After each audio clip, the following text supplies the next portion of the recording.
बाळबंदी करायचं ऑपरेशन करायचंय तर हा व्हिडिओ नक्की बघा. बाळबंदी हा डिसिजन परमनंट असतो, म्हणून या डिसिजनमध्ये कुठलीही घाई करू नका. तर बाळबंदी ऑपरेशन म्हणजे नेमकं काय?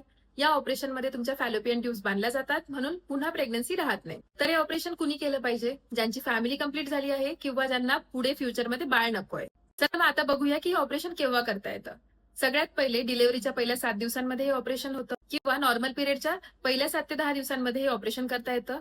आणि सिझेरियन सेक्शन जर होत असेल तर सेम ऑपरेशन मध्ये सुद्धा हे ऑपरेशन करता येतं. आता बघूया की कोणत्या पद्धतीने हे ऑपरेशन करता येतं. 2 पद्धती आहेत. एक म्हणजे छोटा टाका देऊन तुमच्या फॅलोपियन ट्यूब्स बांधल्या जातात आणि दुसरं म्हणजे दुर्बिणीद्वारा. बरेच लोक विचारतात की या ऑपरेशन नंतर बाळ राहू शकतं का? तर त्याचे चान्सेस खूप जास्त कमी आहेत.